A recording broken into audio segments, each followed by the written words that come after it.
이혼 소송을 시작하신 분들이 저한테 제일 많이 물어보시는 질문이 하나 있는데요. 변호사님, 어차피 재판 중이잖아요. 아직 판결도 안 나왔는데 그럼 지금은 양육비 안 줘도 되죠? 꼴보기 싫어서 주기 싫은데요? 이렇게 물어보시거든요. 뭐 이혼하기로 마음먹은 순간부터 상대방이 그렇게 미울 수밖에 없는 거 저도 이해해요. 그런데 이 생각 하나를 초반에 잘못했다가 첫 재판에서 판사님한테 완전히 찍히고 심한 1,000만 원 과태료까지 맞는 분들이 실제로 요즘에 계시거든요. 오늘은 재판 중에 양육비 정말 안 줘도 되는 건지, 안 주면 내가 어떤 일이 벌어지는 건지 현직 변호사 입장에서 솔직하게 다 말씀드릴게요. 저는 법무법인 결실의 이한나 변호사입니다.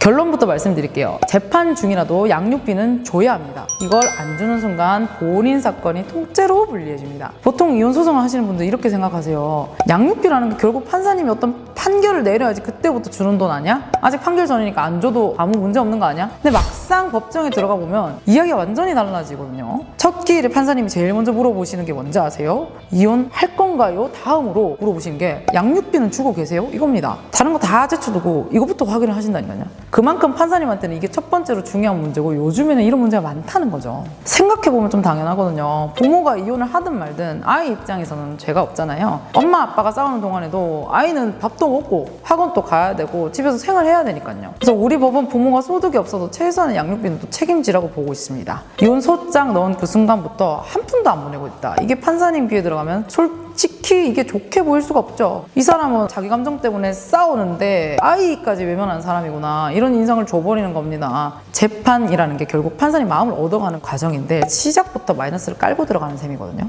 근데 진짜 무서운 것도 따로 있습니다. 사전 처분이라는 제도예요. 이혼 소송이 짧아도 6개월, 길면 1년 넘게 걸리거든요. 그동안 아이를 키우는 쪽은 돈이 없으면 진짜 아예 생활이 안 되잖아요. 상대방 변호사가 일을 좀 잘하면 재판 끝날 때까지 기다리지 말고 지금 당장 매달 양육비를 미리 보내라라고 판사님한테 신청을 할 수 있어요. 이게 바로 양육비 사전 처분 신청이거든요. 판사님이 재판 전에 임시로 양육비 금액을 미리 결정해 주시는 거죠. 이게 실무에서 진짜 중요한 카드거든요. 자, 여기부터가 좀 핵심입니다. 이 사전 처분 결정이 나왔는데도 근데도 양육비를 안 준다. 그러면 과태료가 나옵니다. 가사소송법에 아주 명확하게 나와 있습니다. 정당 이유 없이 사전 처분 어기면은 과태료 물릴 수 있어요. 여기서 진짜 어이없는 상황이 또 발생하기도 합니다. 한 달에 100만 원 양육비 주라고 결정이 나왔는데 그걸 안 줘서 과태료가 나왔어요. 근데 그 과태료가 한 1,000만 원 나와요. 그럼 내가 지금 당장 100만 원 아까워가지고 그거 아끼려다가 그 10배 넘는 돈이 한 방에 나가는 거예요. 이쯤 되면 어느 쪽이 손해인지 너무 뻔하게 보이잖아요. 심지어 야, 나 생활비 나가는 거, 관리비 나가는 거 그거 공제하고 일부만 보내, 이렇게 하시는 분들이 있는데 받는 쪽에서는 통장에 찍힌 금액 그대로 다 보고 있거든요. 그리고 제가 솔직하게 한 가지 더 말씀드릴게요.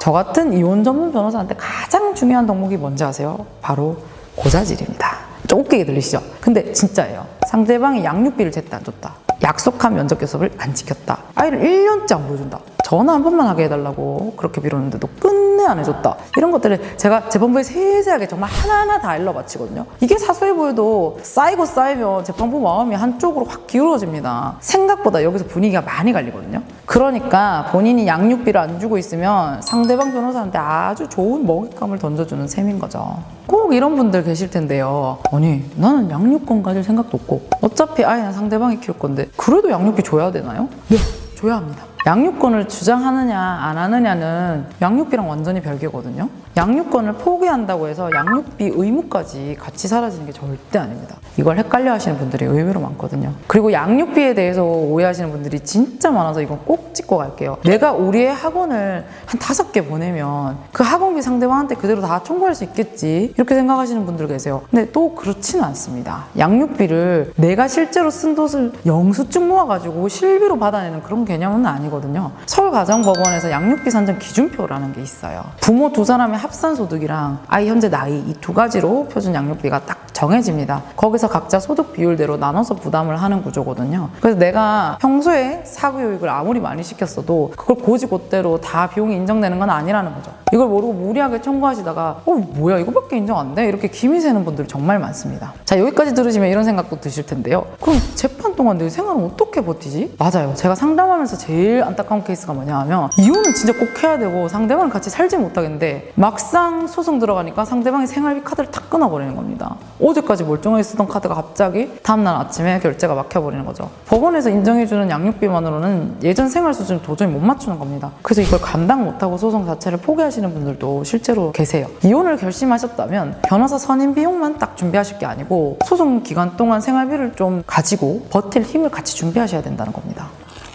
오늘 내용 다시 정리를 좀 해드릴게요. 첫째, 재판 중이라도 양육비는 줘야 합니다. 안 주면 첫 기일부터 판사님한테 안 좋은 인상을 주거든요.